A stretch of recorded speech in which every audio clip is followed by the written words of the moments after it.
是。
再过来一个，再过来一个，一箱一箱。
我冇嗰啲時候過啦，又係冇記得有時候冇，太攰啦。有行咯，諗呢隻時候，有行咯，係已經太攰唔行啦。先係有命啊，先係嗰啲唔得有命啊。係行嗰啲時候咧真係冇夠時候，已經制住啦。有行咯，太攰唔行。我哋食過啦，呢就係時候先。你行唔去？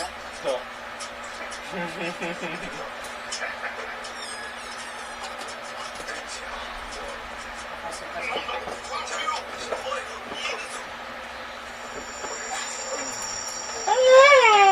嗰啲時候咧，我算數㗎，冇味啦，冇味啦。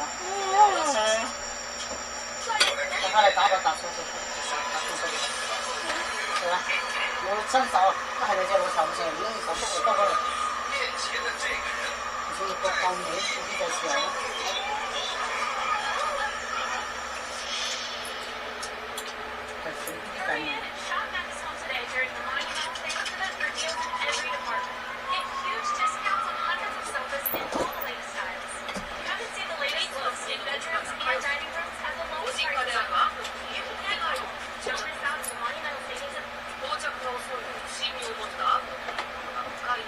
有冇辦法想話？我喺度整嘢，佢剪花，條數，我冇膽講。咧長期都係咁樣剪嘅，咪係呢個地方就喺呢個地方剪，佢咪要剪完佢就數，個個都係咁。洗衣機係，即係個大手啲衣服喺度剪嘅，我咧佢都過足眼光嘅。當然有一次你住套間，你就係諗住個紙箱，佢哋洗我就洗，輕手輕腳咁差唔多，因為冇動詞冇切好多先冇咁動詞。佢冇可能輕手輕腳，佢就係跟住拎個手都塞落去，個個都係。每一個我未發現拎過咪係咁做咯，我喺度煮緊餸，見翻喺度出個刀。搞到我近住冇敢煮，我將啲毛飛啊，嗰啲塵飛啲餸，我唔識點講啦咁。你講人哋講，你都冇住到間，咪咁樣你喺度住啦。人哋呢度打衣服間，人哋呢度咁樣講，我覺得喺呢個位置點翻。呢啲人咪離開啲時間。夠冇夠味啊？夠我攞時間過嚟夠嗎？一啲就少個淋到。我哋有啲時候仲係味啦，再食多嚿睇都冇得啊，少少過攞時候嗰啲啊。差不多咪你係冇時候啊，唔放門。仔仔，行過攞啲時候過嚟啊！仔仔，行過啦。唔乜啦。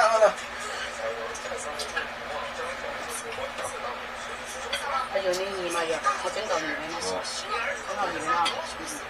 仔你鹽啊仔，要冇？冇食鹽啊？係，我食鹽俾啦，大家食。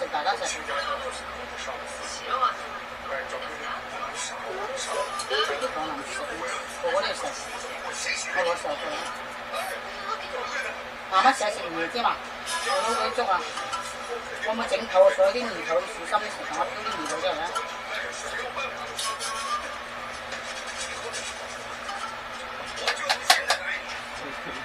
一定要食，一定會有一啲先啊！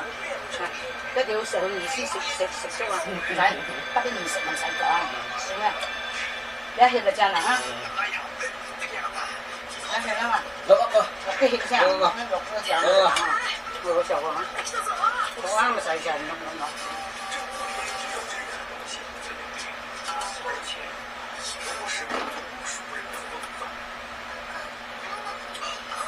我會食啊！你食得先剪㗎咋？你寫到先剪啊！怕辣嘛，小心食鹽先啊！食鹽先食粥啊！係嗰啲辣啊！慢慢會有時候就食嗰兩粒少，差少少。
There's coming a series of events so apocalyptic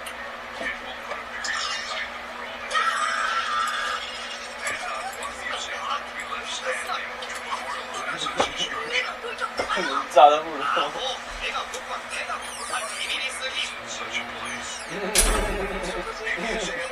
但係你咁大個人大後生嘅，冇得咁懶啊！我講你聽，冇得咁懶啊！咩男嘅？你冇得咁懶，做人太懶。你要勤力啲，叫攞時候就去攞。你冇去攞，我辛苦，可以養。真係。係嘛？如果日本佬生活係好鬆懈㗎。又幾鬆懈，乞衣大把乞衣，冇得食，冇得大飯就冇得食。有得食，冇得食一樣，好多人冇得食。邊個國家有窮有富，有日子過有淒涼，日本一樣同樣，有低層有高層，有富裕有窮人，全世界都係咁，唔係冇手慢慢問得咁奇怪，係嘛？有隻國家全部富裕，包括嗰隻迪拜都係咁，佢都有佢一面，煲一面嘅，食晒啲麵啦，點茶有冇熱辣啦？嗱，你食一個人食個先嚇，一個人整個鴨嘴嚇，慢慢食，夠味嘛？一個人食個嚇，好多啊！我唔知點解我買個盒嘢，幾個人俾我係得3個啱啱好。阿仔你攞個啦，一人一個要冇？鴨嘴啊，你我要唔要？嚇？啊，要個啦，一個人食個，分任務咁分，快啲食，見夾啲麵食。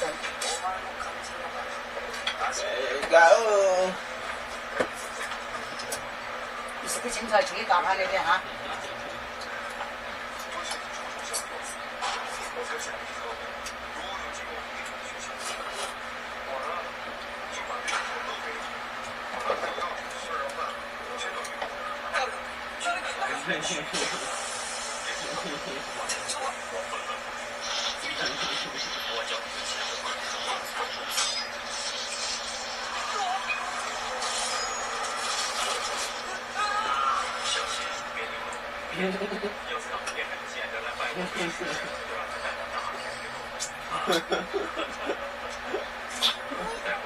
你有食到青菜嘛？你笑咩啊？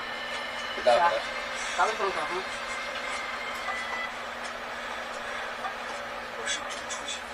然後睇翻我頭呢個之前花陽光，佢都冇咩聲。而家我睇冇就係嗰時候，可能係嗰時候咧係60零歲，我外婆喺度，佢拜嘅又係唔講出聲。60零歲之後佢翻去拜外婆咩啊？點樣講？即係又係冇乜聲嘅，又係咁。即係翻見外婆冇咩傾係嘛？即係喺度啲舉止啊！都係我嗰時候咪，我仲話仲細啊嘛，唔係嗰時候我未係好叻啊嘛，即係我認為佢好叻咯，正常人係咁啫嘛，係嘛？正常而家就大家好似我而家再睇翻呢個，嗰啲係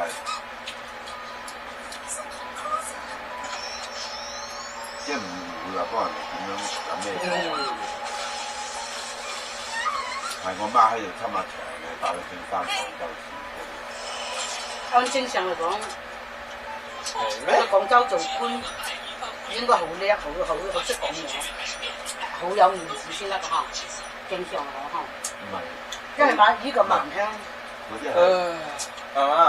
古代咧人係咪頭腦都未得幾發光？唔係冇發光，係見識少。呢樣真係。係因為我而家信咗嗰個上帝，呢一人你係嗰種人，你改變唔到。呢個係咗我信嘅。冇啊！佢大城市應該有多少變化㗎？冇。佢細佬。但係陽光係咁啫，但你去到廣州，咁圍繞咁多官考7幾年，個個都係平起平坐嘅，你個個都做官考嘅做。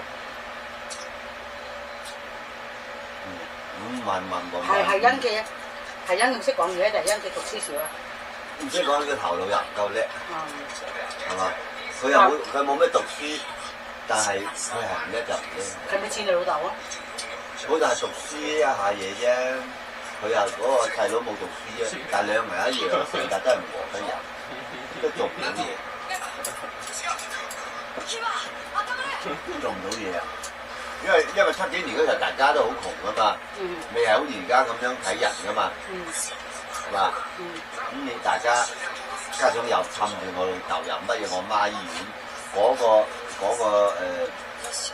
時候嗰個叫做咩武裝隊喺我媽醫院隔離嘅，我媽幫我揾一個老婆，大家喺陽光人，佢係陽光人，佢嗰度落腳喺度住，你哋係咪唔得啊？嗰個人。但係講話啲嘢冇似晒你細路啊？冇啲一樣，一模一樣。生出嚟㗎，交唔到嘅。咁啊，阿公咧，阿爺爺咧，媽媽㗎嘛。哦。我哋都行唔到啦，就晚晚肯定嚟㗎。點行？有啲幾傻真係。係嘛？日本佬唔嬲中國，又因為中國對佢太好，係咪咧？冇，中國冇對佢好。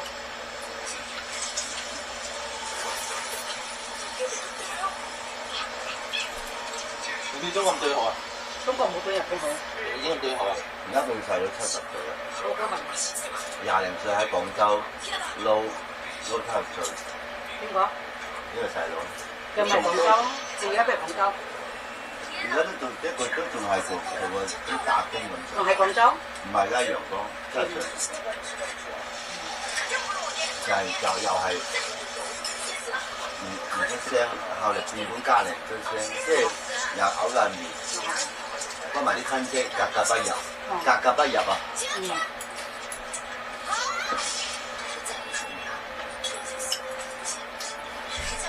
我老豆啊打電話俾個細佬，就係鬧佢細路嘅。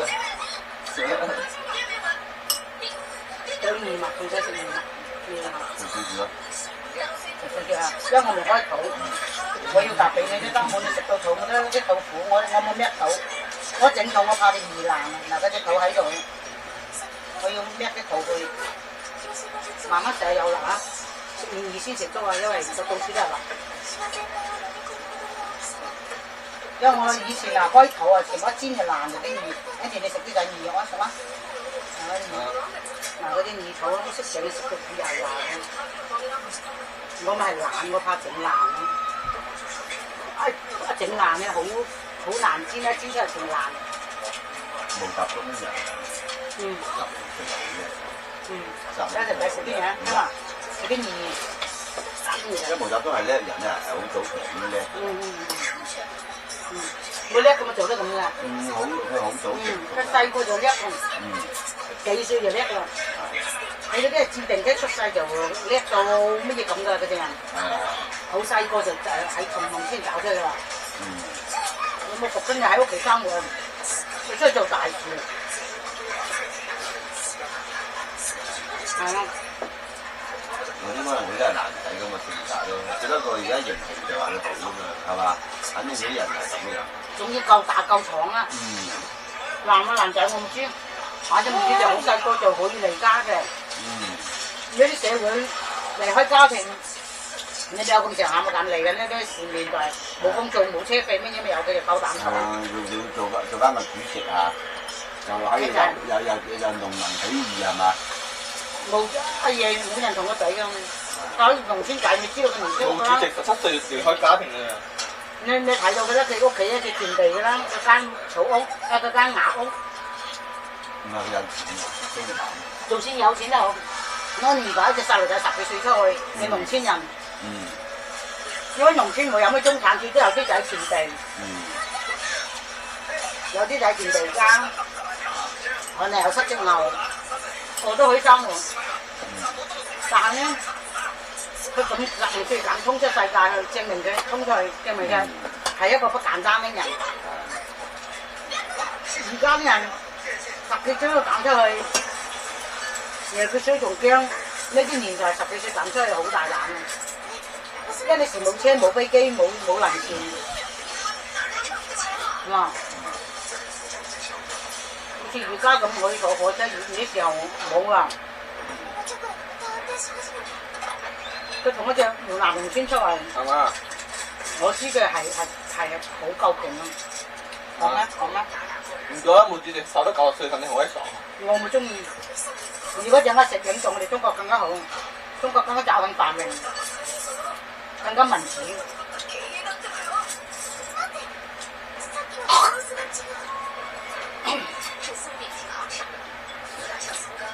阿爺冇資格領導，阿爺係隻笨材，係隻農村佬，佢攞咪幾能杯。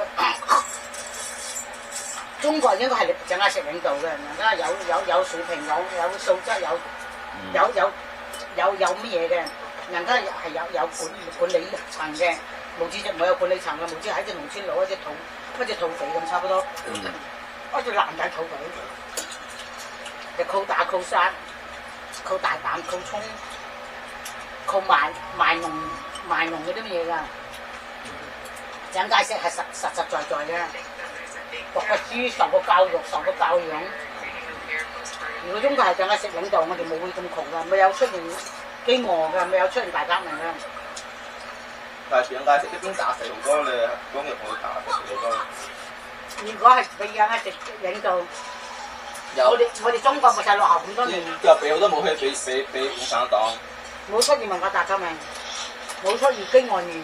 如果係蔣介石領導，貧富嗰啲完全一定有，邊度有幾時有？大家都知冇知咁樣領導成個天梯嘅。我而家先敢講啊！如果以前係中國講嘅，已經俾佢捉起坐監嘅。係啦，鬧啲啊！而家現在講佢都話鬧我開始我們啦，呢度佢買定啲地錢啦，係嘛？邊鬧嘢啊？係嘛？如果係蔣介石領導，我哋嘅中國嘅生活過得更加好啊！你以為咧？嚇阿爺啊！如果係過得咁啊，我哋俾佢拖後40年，拖落後30年、50年啊！你睇，如果蔣介石領導，起碼我哋跟上世界軌道，起碼我哋佢離得咁遠。啲人嘅素質高啲，思想嘅進化啫，跟住爺嘅隻農村佬，你撈唔掂佢咁講。不過無論點都好，你個屋企係嘛都受到共產黨嘅，因為人哋實講得太多共產黨壞話，畢竟你食字都用共產黨嘅，嗱我咪成日講得咁咩嘢？不過咧，我老豆係俾共產黨錢翻嚟分年利嘅，如果唔翻嚟又冇我老豆。如果佢唔翻嚟農村又冇我嘅，係嘛？見佢翻嚟，唔係你話分田地啊嘛？分田地佢翻嚟，唔係佢自己翻。翻嚟就冇啲田地。嗰時候佢喺香港度咧，佢喺香港度嘅時候咧。就都係打散工，即係啲船啊，收船啊，後來都冇咩嘢做，跟住都係跟住嗰啲陽光人喺嗰度收船。後來話反正有條分啦咁。翻去啊！翻攞錢啦！或者喺香港，如果喺香港咁樣玩定一人生兩老豆咧，一樣有啦。有就冇我啦。一樣有可能有。冇幫我冇啊，冇幫我媽。萬一佢翻嚟農村攞咧，你點知啊？佢喺香港佢都可以翻嚟攞㗎。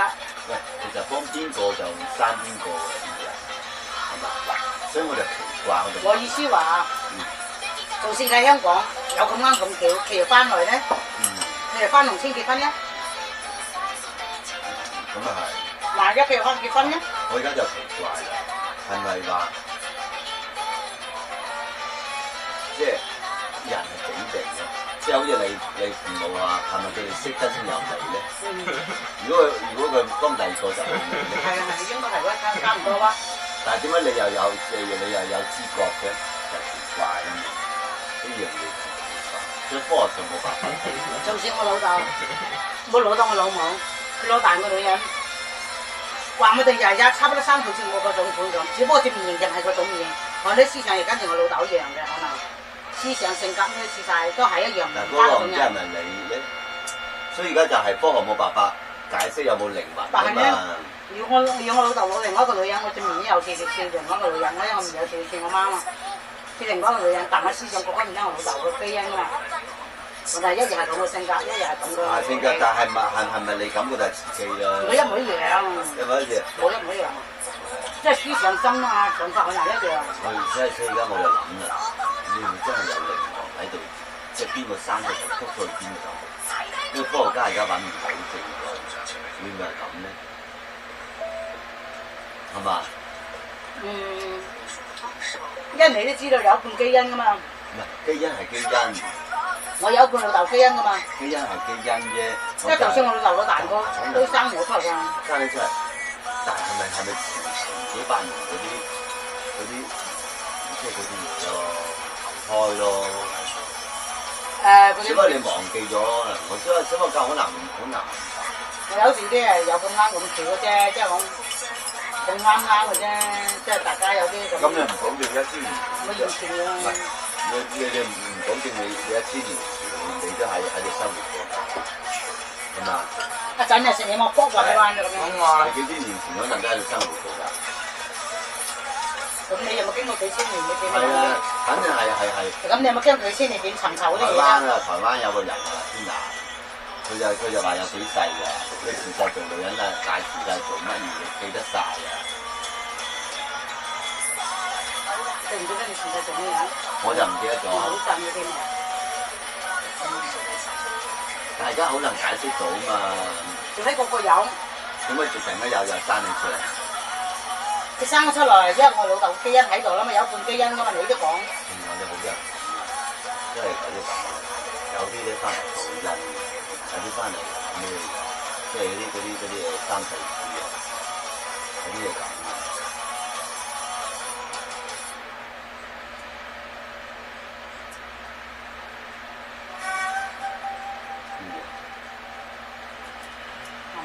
呢啲辣好多辣啊！係幾辣啊？係煮腍我最怕我做咗拍啦。你話撈啲粥咁要慢慢食啊，係撈。好似我大佬翻嚟嘅，你又翻嚟唔做嘢，麻煩嘅呢啲人，打咗落去食曬呢啲鬼嘢，咁我大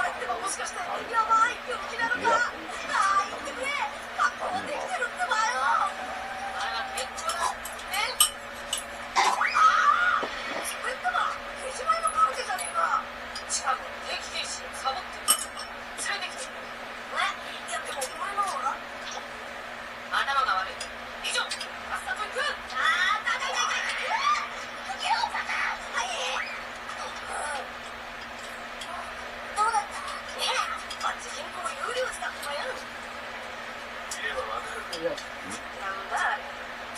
唔使研究啲嘢，唔一定係以前啦。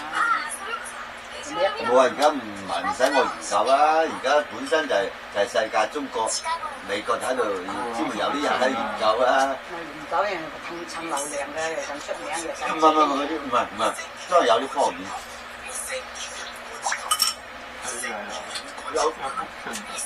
有大陸總署有研究外星人，中國都有，咪點解嗰啲叫咩啊？中國有一個咩啊？專門睇天空嘅就睇，美國有天文台，中國有個天文台整得幾大啊！專門接收外星人嘅信號。呢個肯定唔係嗰啲做視頻啲人講啦。咩愛因斯坦啊，嗰啲嘢佢整出嚟呢啲嘢，就核實佢咩黑洞、咩震、咩量子、解密幾多嘢，而家都未解到。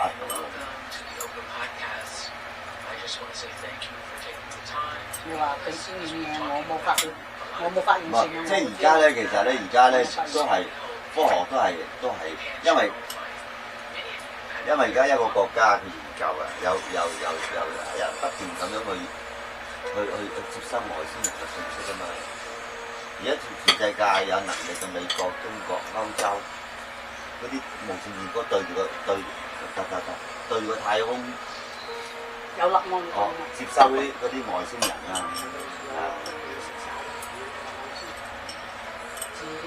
仲有飛碟咧，飛碟啊！嗰啲飛碟啊，啲外星人嘅飛碟啊，知唔知啊？想炸真係，唉，唔知道啲嘢我對咁複雜嘅冇晒地球，仲有啊，我諗下我哋冇啊。哎呀，即係話你唔使你諗啊，而家人哋有啲學科係專門真係有研究。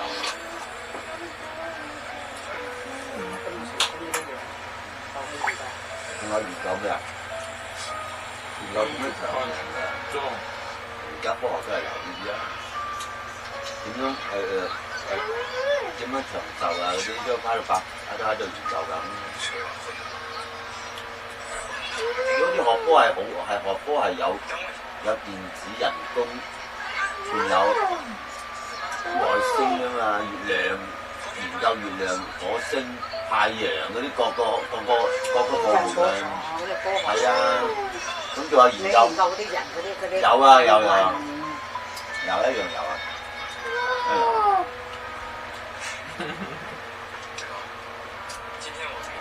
這8年歐洲就已經研究咗啦，點研究啊？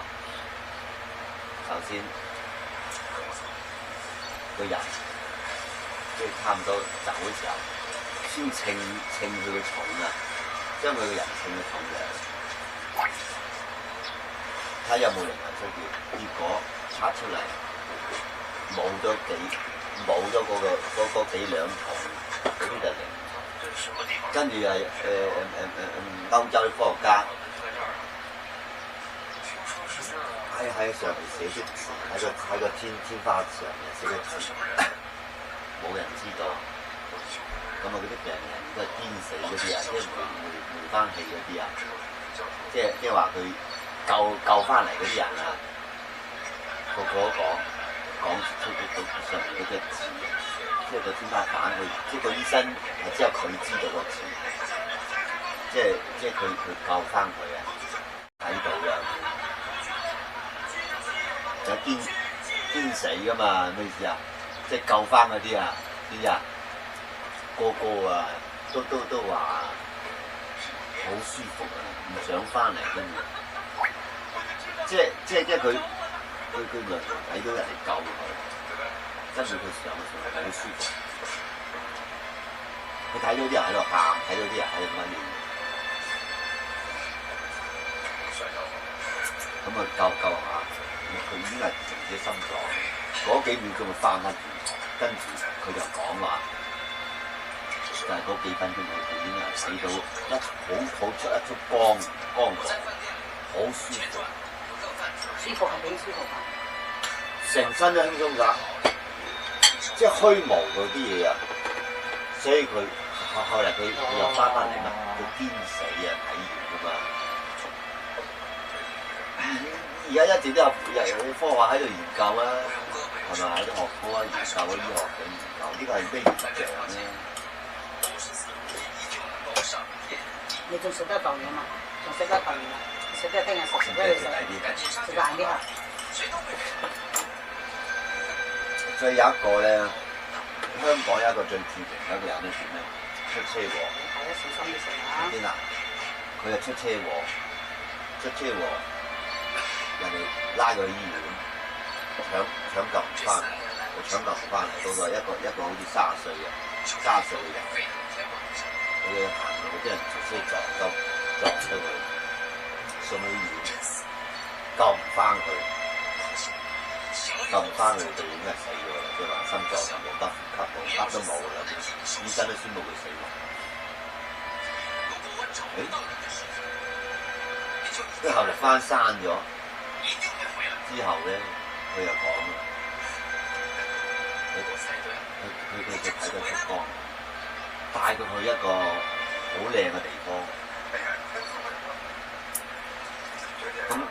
咁後嚟佢翻去睇，好似有人話你而家未夠時辰翻嚟，咁佢就從此之後，佢唔再怕死亡。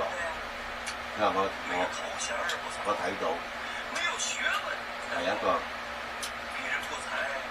好美麗嘅地方。科學家當然話係咪幻覺咯，係咪呢個頭幻覺？即係只係咁咯，但係佢講嘅係好清晰咁睇到自己飛嚟自己睇睇。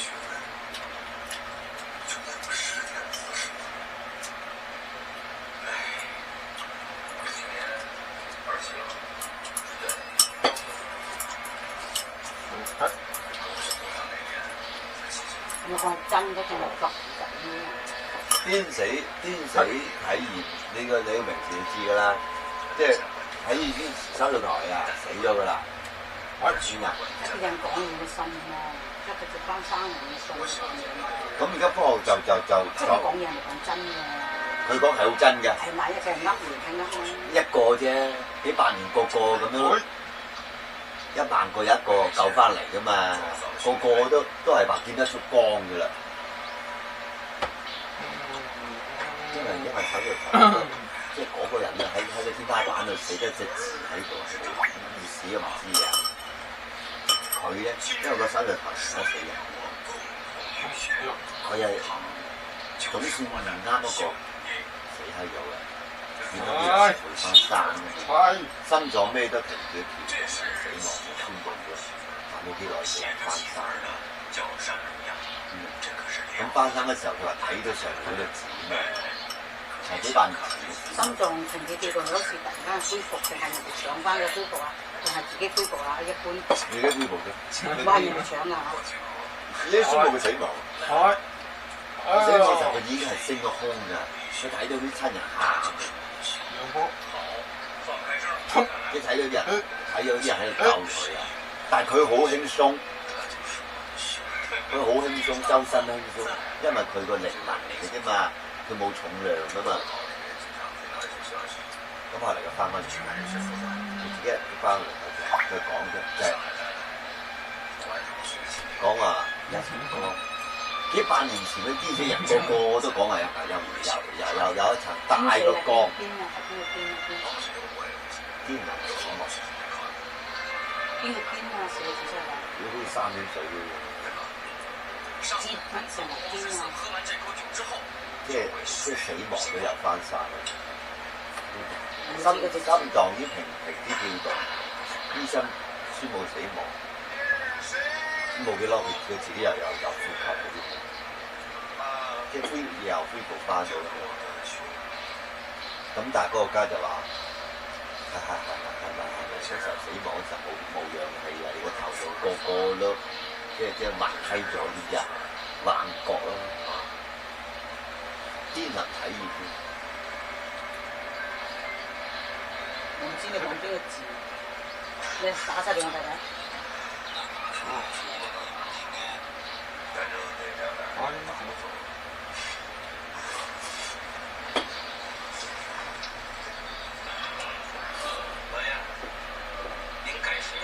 阿仔，你成日都換啲嘢啊！我要洗碗啦，冇你自己洗啊！有咩咁樣食又停下㗎？我洗碗啊！Andy， 過嚟，媽媽要洗碗啦，冇你洗，我留俾你洗㗎嘛。你洗碗嚇。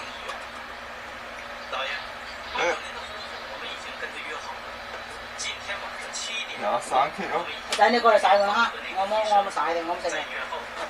如果你要我洗，你就快過嚟洗碗啲嘢。咁食就可以喺度坐嘅。我攞一次啊。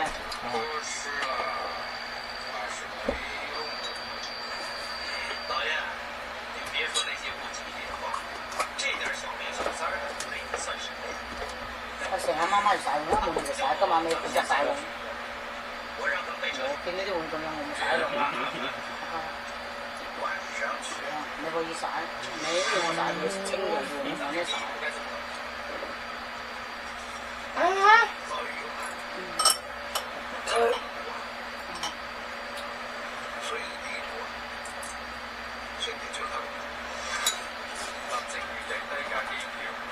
啲人類啊！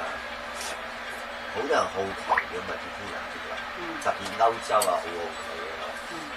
佢又睇月亮，中國有發明過啲月亮咩？以為啲月亮啊，成日話啲神仙，人哋好多成日觀察太陽、觀察宇宙㗎啦，知唔知啊？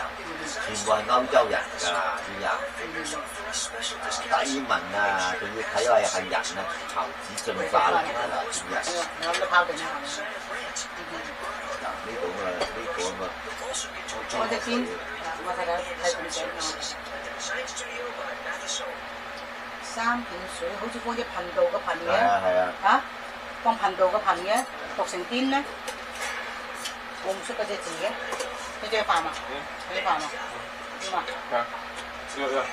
冇你食晒先講，我點知你真定要打要我未飽，我幫我上。你小樂就食，唔小樂就留我上。小樂你泡成你先，你睇睇自己飽未？一裝俾你又冇食就成啦。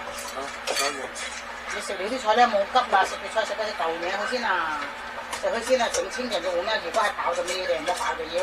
我冇乾啊，我等陣啊嗱，你慢慢食晒啲菜先，食晒嗰嚿鴨肉咧，我冇抵得你就會裝住啲嘢嚟裝嘢。呢幾睇嘅睇完咁樣，我講到要那是一個怎樣嘅世界？佢係醫生係嘛？嗰個係咩人講話嘅啫？呢個係講呢個天然底望嗰啲嘢啊嘛。考你啖水。未飽係嘛？未飽係嘛？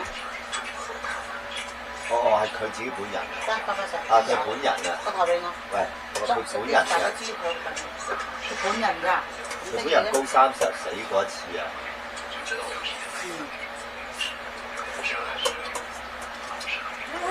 哦，佢自己嘅。搬嗰度，不斷去穿嘢啊！哇！呢個最有名啦，呢個啦，死亡不是終結啊！呢個香港㗎啦，呢個就係出車禍死喺咗嘅。何咩啊？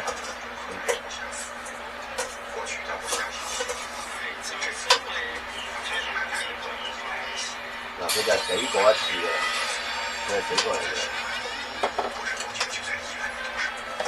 我咪抹嘴。喂，呢個佢死，佢又就係救唔翻佢後何家恒。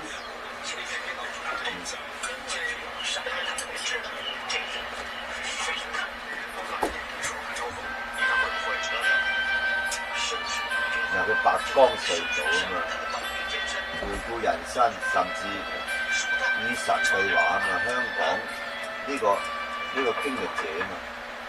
嘉年華會嘅嘉啊，何家恒。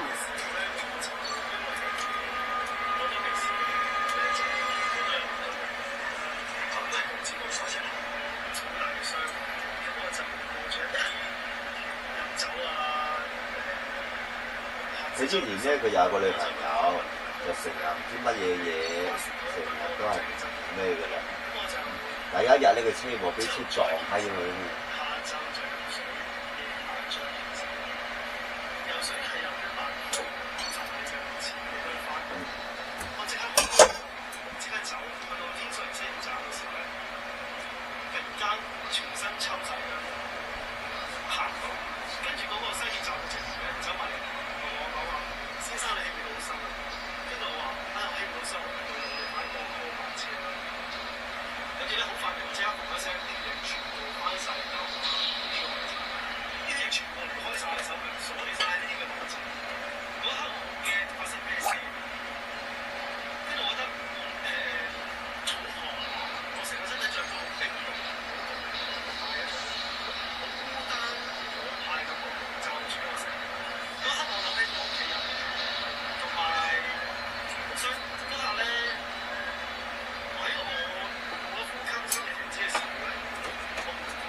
佢已經停止呼吸啊嘛，即係又呼吸停止咗，心臟停止咗，但係佢已經都係有意識喺度。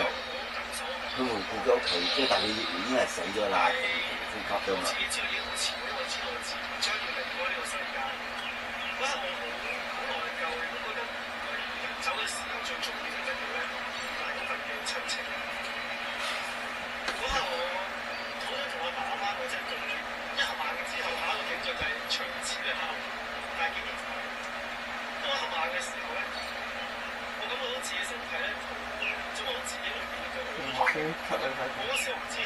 呢個我冇俾呃，我拿就不是我呃嘅。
叫噴水咪邊死，你讀錯咗。啊，噴水係。係啊，佢又話啊嘛，係咪嗰啲死咗係咪嗰啲神經發炎咁樣？但係佢話好真實睇到啊嘛。噴水嘅噪音啊。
佢都話啦，佢係咪佢都話係咪幻覺啦？但係佢話睇到係好真實真㗎。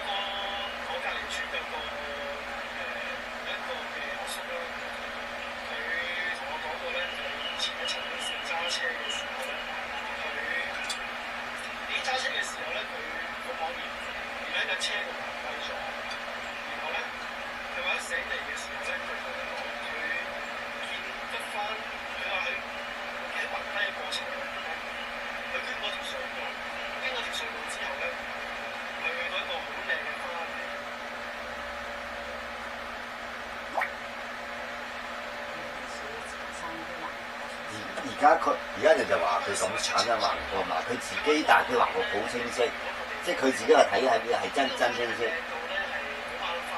即係佢自己講嘅好清晰，我睇到。但係我死嘅時候，我係諗到屋企，諗到親情，會咁咯。但係究竟係咪都咁？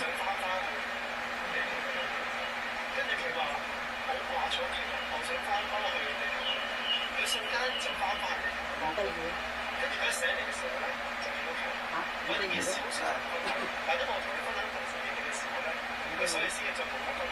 呢個人咧就係冇呼吸停止跳動，但係佢活翻嚟，佢就睇到話睇到成街睇到乜嘢嘢，死嘅時候佢係掛住親情，但係咧而家科學家都冇話佢講假話，係咪佢腦袋係咪死嘅時候係有幻覺啊嘛？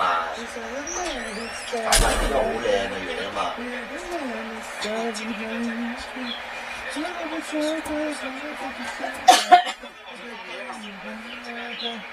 真係有嗰啲嘢。我而家你話佢係咪即係話死亡嗰時候，你係即係咪幻覺咯？係嘛？但係佢有個人問佢，但係呢啲嘢咧，每個人咧都會體驗嘅。佢話人哋問佢係咪成日翻去想唔想死？我覺得佢問佢都話。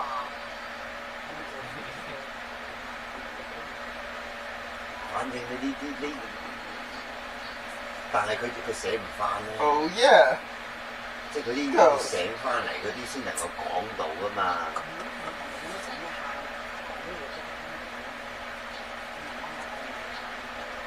而家咧係應該係聽到，但係而家都話啦，呢個歐洲啊，幾千年嚟講啊，好多人都想研究呢樣嘢就話，即係心臟跳動咗，呼吸停止咗，佢又醒翻嚟，佢講親嘅嘢全部都話好舒服啊嘛，又睇到天上，即係人哋嘅醫生喺上面寫咗個字，係邊個回事都唔知係嗰個人。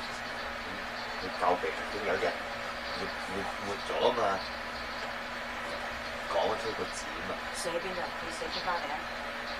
呢個手術台啊嘛，呢個天花啊嘛。佢個醫生寫嘅字放喺入邊，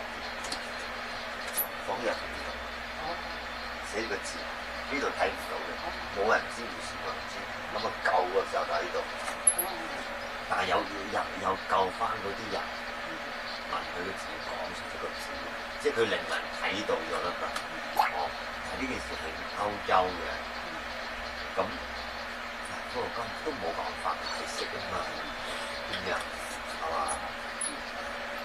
當然咧，你話呢啲話咧，當時係外星人呢個美國啊，唔係話想要嘅咩？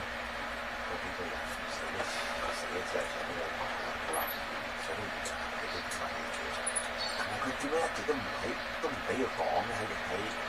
喺美國，我睇到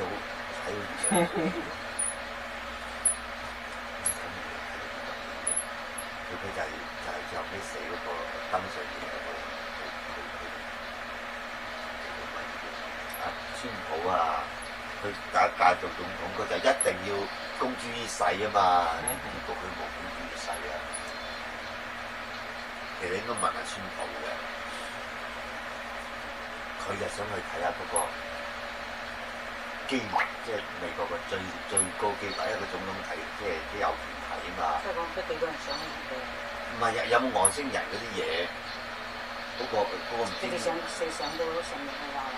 唔係，佢有啲軍方秘密㗎嘛，呢只有總統先有，但係知普通人係唔能夠知㗎嘛。咁佢就話：如果做咗總統，我就要將佢公佈，但係點會將佢公佈？係咪唔俾佢咧？即係咁樣。有話有外星人啦，係啊，飛碟啦。有啲話點解美國咁閪發達？係啲外星人搞喺啲美國啲軍事嘅啲咁。呢啲都係秘密。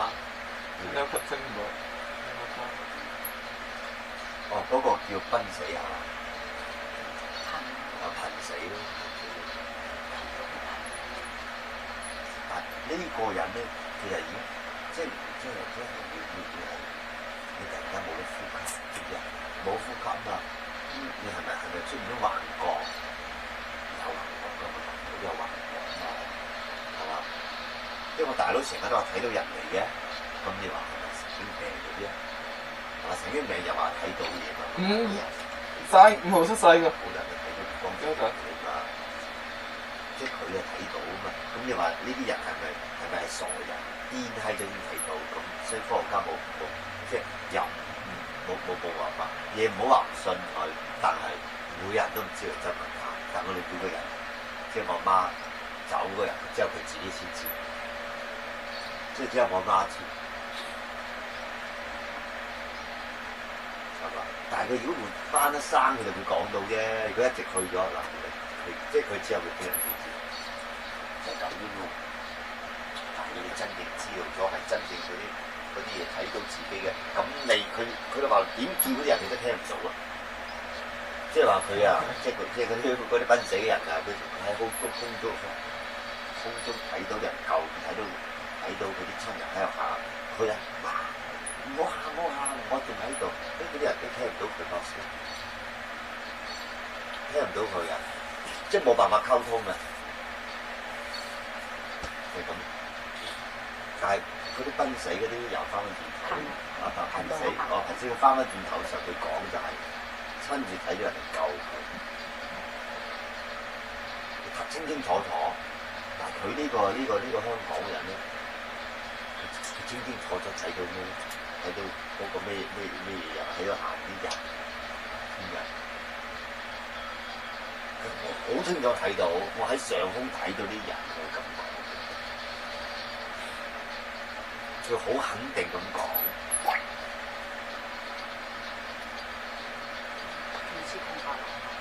咁係冇呼吸喎。哇！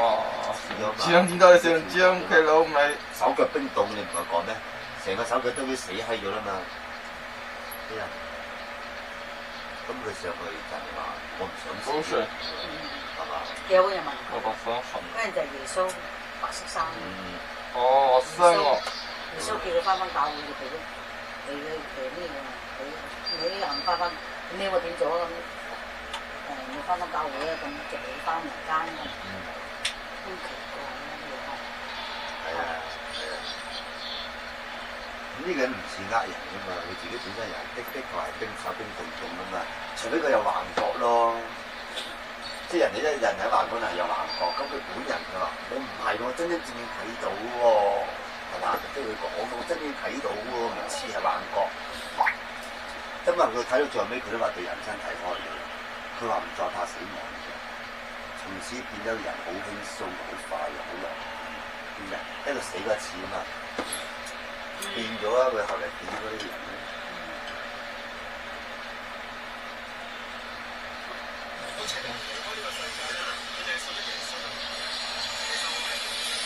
嗱，而家佢都話人親人死，佢唔會再傷心啦。我知道佢哋一經歷死亡嘅時候，佢哋真正去佢哋會處理肉身，然後去到父嘅裏面，呢啲父嘅懷抱咧都知道佢哋嘅生活好美好，所以我係冇乜擔心，我係唔擔心佢哋話走咗之後我好傷心，因為我知道佢哋係仲存在，佢哋只不過喺第二個天堂嘅地方度去生存，去生活緊，所以我係唔會話好傷心。其實經歷過之後咧，我知道人死之後原來係點嘅咧。其實我就唔懼怕死亡，亦都唔係好擔心死亡之後會。以前我經歷死亡就係好驚好擔心，但係經歷過一次之後咧唔擔心。但係我最怕係乜嘢咧？最怕我死後之後，屋企人咁樣傷心難過。我話可能我老婆佢哋唔知佢點樣，可能會好唔知點樣去生活，好驚。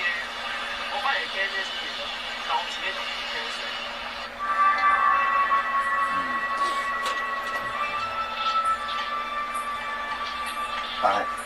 但係咧，佢講樣嘢咧，即係人哋話你係咪幻覺呢啲人？因為你冇呼吸嘛，你個腦都暈閪咗，你講唔定你真係拍長龍咧，係嘛？但係佢覺得事實上佢問過人哋要佢翻去啊嘛，係嘛？佢又唔翻啊嘛嚇，所以佢呢個人佢講話即係佢唔怕死亡，係最怕就係生個人嘅痛苦。但係聽佢咁講，啲話意思話，其實咁啊希望佢係講係真㗎啦，係咪先啊？但係而家你科學你冇辦法，所以你每一個人，即係我媽先知道啦，知唔知啊？嗰一刻係嘛？佢突然間冇呼吸啊，咁佢去到邊度啊？去到邊度係最舒服？但係佢唔醒翻嚟，佢係冇辦法講俾我哋聽，佢所見到嘅嘢啊嘛。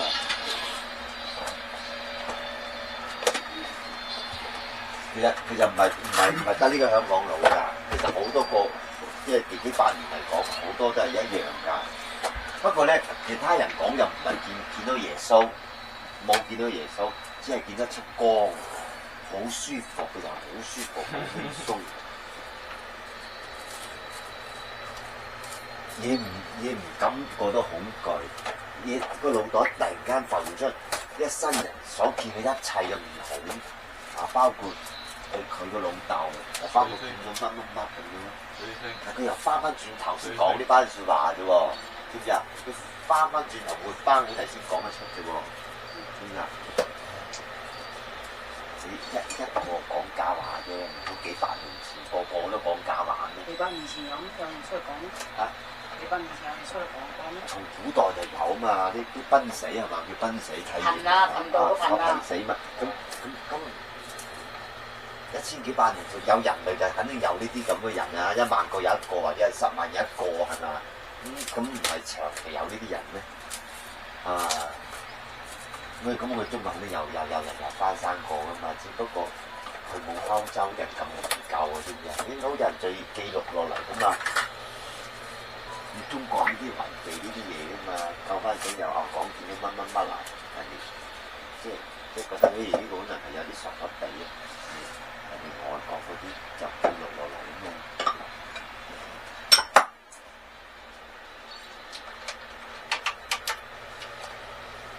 首先嗱，呢個香港呢個人咧，即係人哋真正死過一次，又手腳冰冷，但係咧就唔知係咪佢係咪，即係我懷疑咧係咪佢缺氧嘅情況下嗬，缺氧啊，係咪佢有幻覺？知唔知啊？因為我大佬又有幻覺，即係我係咪佢神經咗？知唔知？係縮咗嗰時候縮咗睇到嘅嘢，跟住佢活翻嚟，佢就講出咗嗰啲幻覺啊嘛，係咁啫嘛。所以咪科學家咪冇辦法肯定佢講係真係假啊嘛。啊，人幻喺度都有幻覺，知唔知啊？你發夢你睇，你發夢啊嘛，咁有時發夢嗰啲好似係逼真嘅世界，係咪啊？係發夢點解好似真嘢嘅？係啊！發夢啲人啲思想點解要發夢？係啊！點解發夢又咁鬼似真嘅？咁個腦袋要活動，咁所以話嗰啲所謂嘅瀕死嗰啲瀕死啲係咪又一樣係好似發夢咁樣？即係突然間啲血冇咗，心就冇咗。又發個夢出嚟，或者陣間又活翻嚟咁啊！個夢境都未講到夢境中嘅嘢，佢話我係真嘅咁樣，所以就好難解釋。會發夢啊！係啊，咁所以當科學家只能夠聽佢講，但係佢冇講假話，係真正見到嗰啲嘢，知唔知啊？嗱，呢個嘢係咪夢中嘅嘢啊嘛？知唔知啊？咁就啲人又喺濕濕頭，你翻嚟嘅人邊度仲講咩假話咧？講出假話啫，肯定佢就講出我見到你哋喺度救我，嗰啲家屬話，咁呢啲唔係啩？係嘛？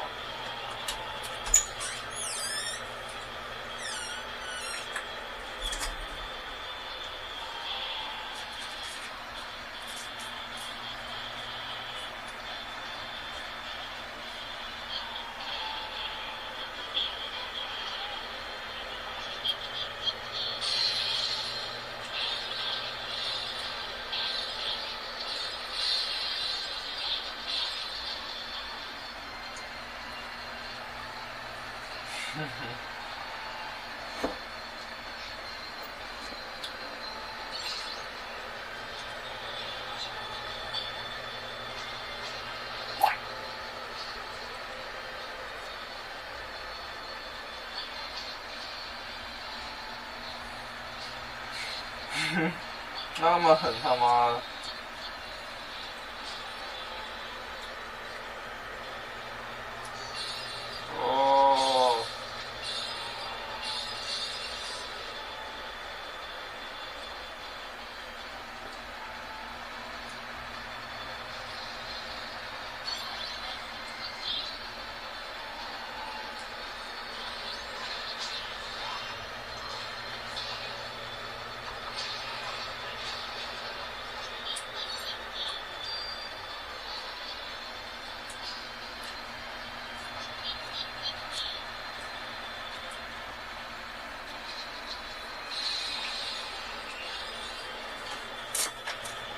仔你未刷牙啫係咪？你未刷牙啫係咪啊？陣間你要刷牙喎嚇，嚇？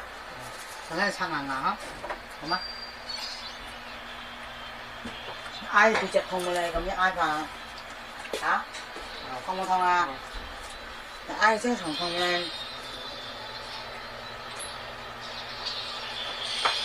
離得太近啊！你隻眼睛，離遠少少。我哋肯定絕對相信咧，我媽走嘅時候咧，有人睇到我哋喺度做乜嘢嘅。即係嗰啲成日包山，有10個有5個都睇到自己浮喺個空中嘅，硬係始終叫佢親人聽唔到佢叫嘅。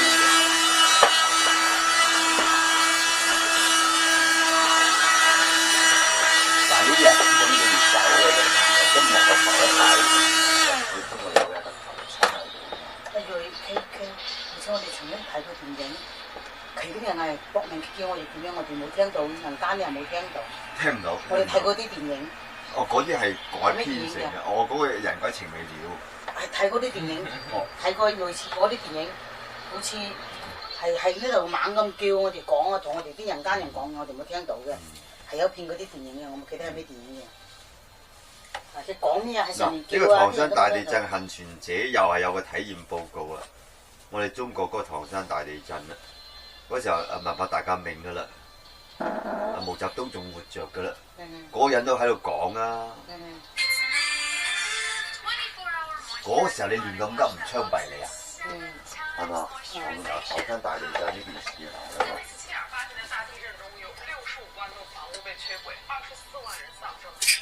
中國首例啊，第一個講出咗自己嘅心的死後世界。可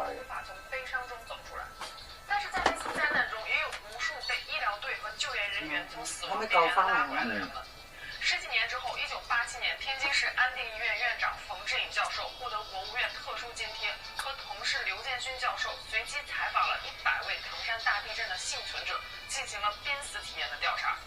在這100位被採訪者中，收回了81例有效數據。此後2位教授也發表了中國大陸首篇關於瀕死體驗的調研報告。中國都俾錢去研究呢啲人㗎。所看到的死後世界，以及這個世界上到底存不存在鬼神。中國出錢俾佢㗎啦。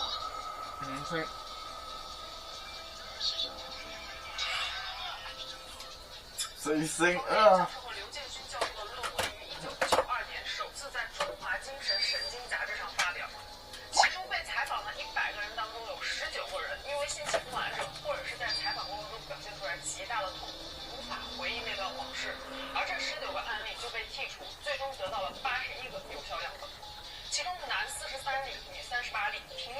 ！31歲，18歲以下的未成年人有4例，他們當中有76人在那場災難中成了終身癱瘓，其中完全性癱瘓者54人。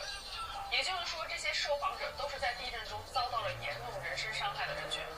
地震當年年齡23歲，初中畢業的劉女士曾經是一位工廠的工人，她在地震中被倒下的房屋砸斷了腰椎，就導致了下半身癱瘓，只能在輪椅上度過。根據面目清澈的劉女士回憶說，在被砸倒的那一瞬間，她根本沒有感覺到害怕，反而覺得自己的思維變得無比的清晰，往事一幕幕像部電影一般在腦海中閃過，有她童年時候和小伙伴們一起嬉笑打鬧的畫面，有她初戀時和男朋友在一起甜蜜的場景，第一天上班第一次受到上級的表彰，好像人生的幸福時刻都凝聚在了那短短的一瞬間裡。這些強烈幸福感依然讓劉女士嘴角上揚，也正是因為這份幸福感支撐了她堅強的活下去。地震當時只有12歲的農家孩子李某則和劉女士有着完全不同的體驗。他說他當時被落下的房梁砸到了頸椎，無法動彈，突然之間感覺自己好像來到了太平間，周圍全是一些不知是人是鬼的東西。接着自己的身體開始漂浮在空中，下肢不翼而飛，身體的不同部位開始分解散落在空氣裡。隨後呢，周圍開始變得一片漆黑，耳邊響起一種難以描述的聲響，聲響大概持續了一會兒之後，他的眼前開始回放自己短暫一生的各種畫面，而這種回放呢，更像是一種意識流，不受大腦的控制，有好的東西也有壞的東西。這在濒死体验中回放生前画面的案例不在少数。地震当时56岁的大学女教师曹某，此前是个标标准准的无神论者。她在仿佛要死去的那一刻里，眼前也闪现了我操！文革挨批斗，最后好不容易回到工作岗位的所有场景。突然之间，她觉得自己这一生经历了太多的坎坷，不能就这么死去。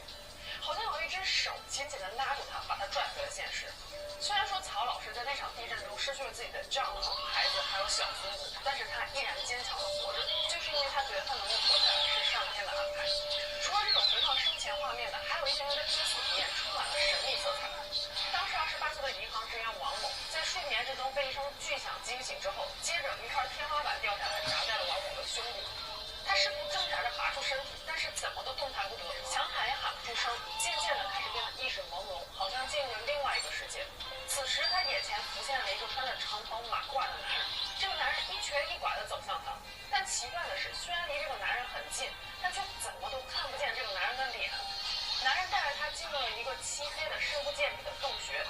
根据他所说，他感觉自己的身体完全不听使唤，只知道跟着这个男人走。终于在漆黑洞穴的尽头，他看到了一个金碧辉煌的地下宫殿。男人让他在殿外稍微等一会儿。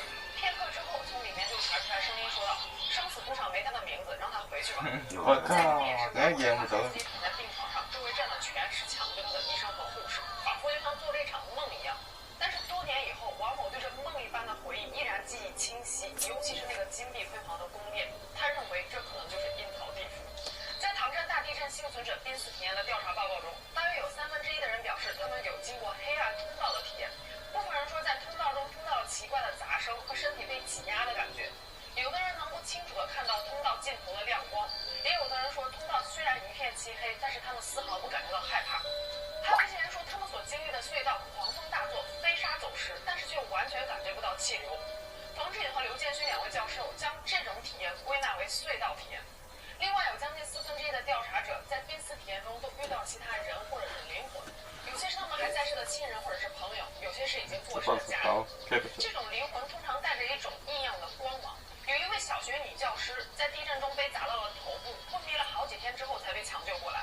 事后她回忆说，在昏迷期间，她见到自己的父母，而自己的父亲事实上在多年以前就已经去世。她感到很欣慰，在这短暂的时间里能和自己的父亲团聚。而且更有意思的是，有将近半数的人都感觉到自己的灵魂或者是意识从身体里面分离出来。2位教授将这种体验呢归纳为意识和身体的分离。一位被调查者曾经这样描述，当时他觉得自己的身体分成了2个，一个躺在床上就像是空壳，另外一个比空气还轻，晃晃悠悠地飘在空中，感觉到无比的舒适。调查报告指出，每个人根据他们的社会经历、宗教信仰、性格甚至是教育水平的不同，他们濒死体验所看到的景象也有所不同。但是在这些形形色色的濒死体验中，并不是毫无规律的。冯志颖和刘建勋教授统计了所有调查者的描述，将濒死体验分成了40个小类，其中包括回顾一生、意识与躯体分离、失重感、身体陌生感、身体异样感、世界毁灭感和宇宙融为一体感、时间静止感等等。大部分受访对象都能感受到2种或者是2种以上的体验。让2位教授感到非常震惊的是，他们的调查结果和很多西方国家对濒死体验的调查结果是很相似的。也就是说，这种体验是可以跨越种族、跨越语言和宗教信仰的。这是不是从另外一个侧面证明了真的存在着这样一个死后世界呢？濒死体验这一概念最早是由美国内华达大学雷蒙·穆迪教授所提出的，英文名称为 Near Death Experience。穆迪教授将其定义为人在呼吸骤停、心脏停止跳动、脑电波消失的临床死亡状态下的一系列特殊体验。上个世纪70年代左右，穆迪教授从150个濒死体验中挑选出来了50个案例，进行了深入的研究。后来在1975年，穆迪教授出版了《死后世界 Life After Life》一书，这本书也后来成为了濒死体验研究的奠基之作。1978年，国际濒死体验研究联合会正式成立，探究生命的意义和死亡的真相。穆迪教授所研究的濒死体验的对象大概可以分为2大类，一类是在医学临床上被宣布死亡，但是后来又活过来的人，还有一类是在意外中受重伤接近死亡的人。穆迪教授对这50个案例进行了深入的研究，也从中总结出来了濒死体验的几大要素。首先是声音，死亡的时候可以听到医生的宣判，也有人听到了无法描述的声音，还有人听到非常悦耳的音乐声。第二是旁观自己的身体，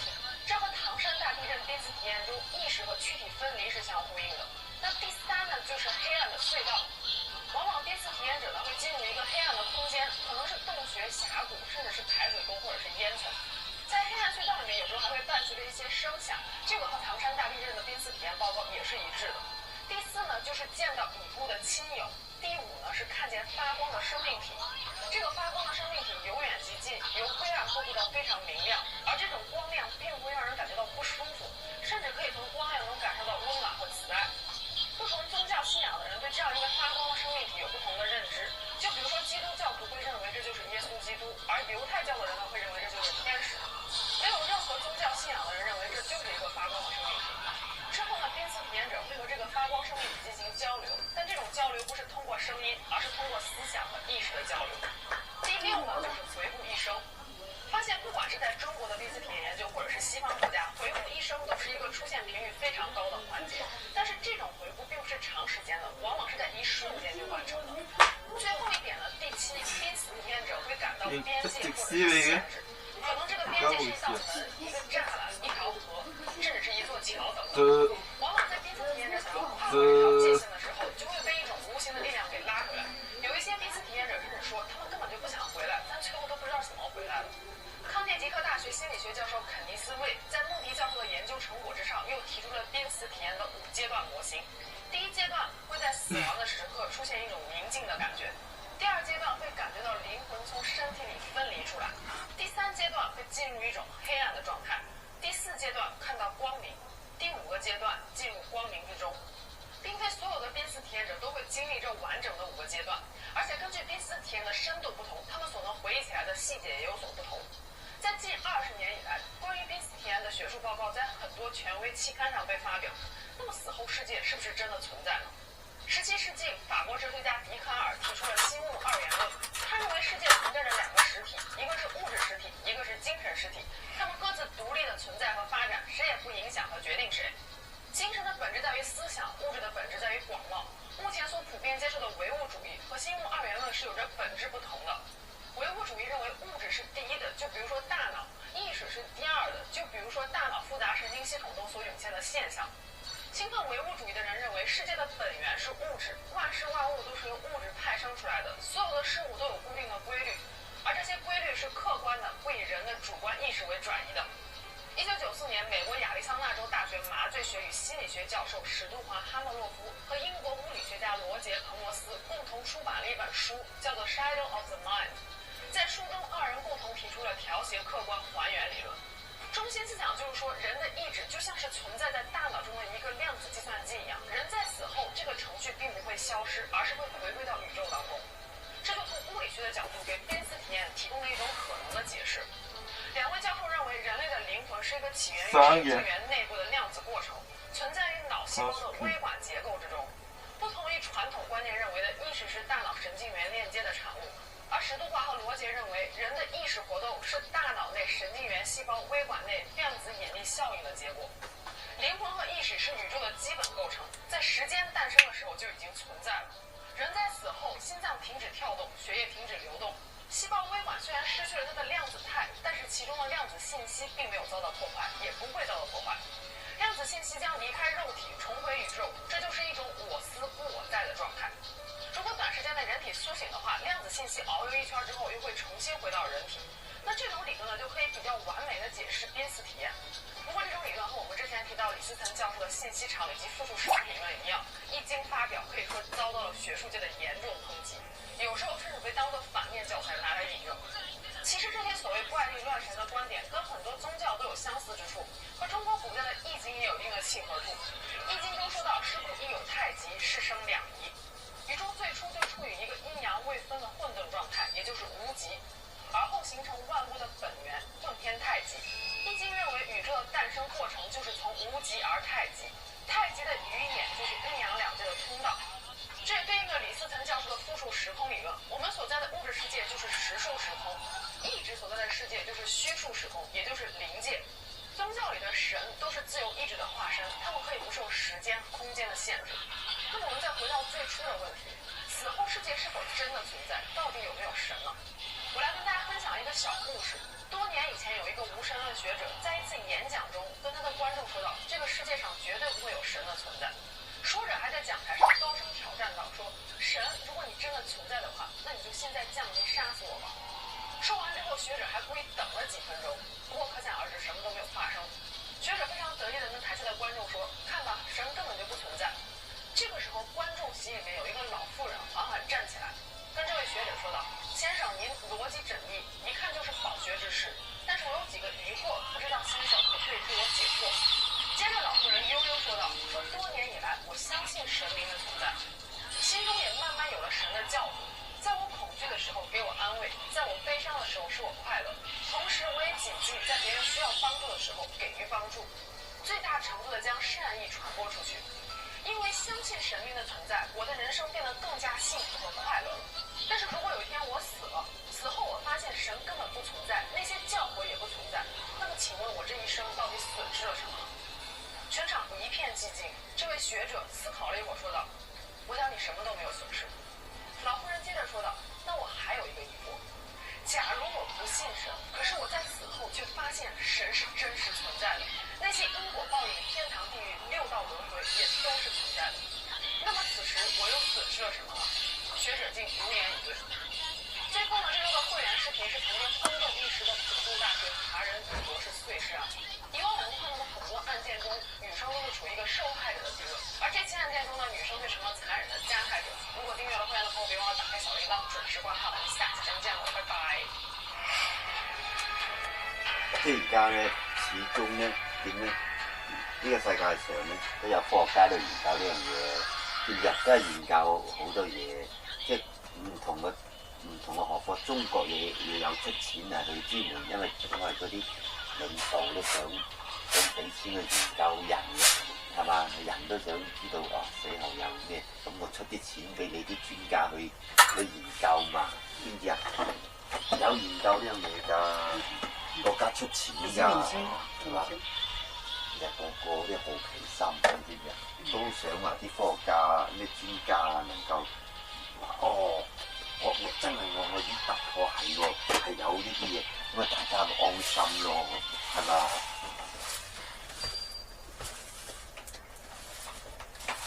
但係咧，好似唐山大地震啊，嗰時係776年啊嘛，係嘛？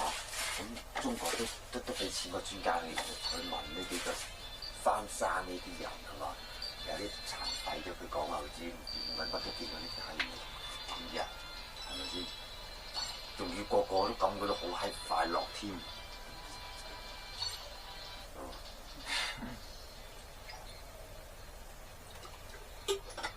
即係咪幻覺又唔知？如果咁樣，即係我諗下，即係可能嗰一刻，可能佢又覺得好愉快咧。啲人即係突然間冇得呼吸，冇得心跳，咁定係覺得周身輕鬆咗咧，或者飄下飄下咁樣，以為真係我哋佢咁樣講係嘛？佢就唔再留戀啦，可能嗰一刻都唔想留戀翻現實世界啦，係嘛？既然佢見到光咁舒服啊，又輕飄飄睇到佢個阿媽又睇到佢乜嘢嘢，咁佢覺得即係個個都好愉悅嘅，好似都唔覺得有咩痛苦噶啦，係嘛？咁咪好咯，啲咁樣咯，係嘛？你起碼都放心走啊嘛，係咪先啊？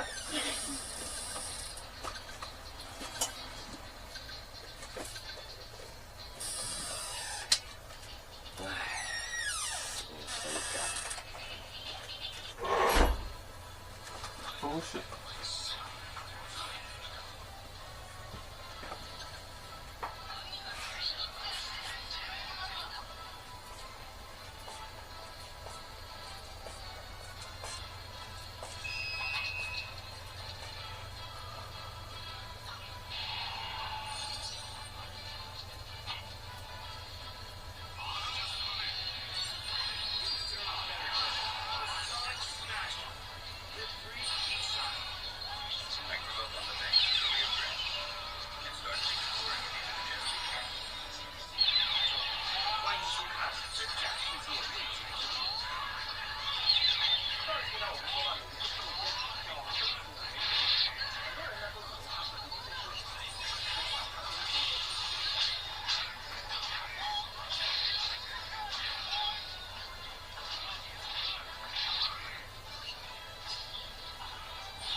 嗰隻上係幾時咧？佢已經冇咗啦嘛，佢都斷咗氣啦嘛已經。我已經斷咗氣嘅。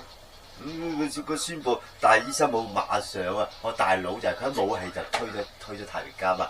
但我媽都成日2個鐘頭，都希望佢活啊嘛。佢仲插住嗰隻吸氧嘅嘢俾咁咪咯。都插住吸氧冇脱啊！即係停咗啫，但係因為佢係職工嚟噶嘛，所以放喺度，即係希望有奇蹟發生咯。知唔知啊？我大佬唔係啊，我大佬就係一冇咗嗰個，我妹話佢手腳未凍就已經俾人推走咗啦。點解啊？哎呀，嗰啲人理交你咁多啊！咩叫做理交你咁多啊？咁你做家屬叫佢等等啊！咁之後我妹又話冇㗎，就冇等啊！嗰時候熱㗎。係啊，萬一佢突然間醒啊！係啊，但係我媽放咗好耐啫嘛。係應該叫晒冇叫等等啊！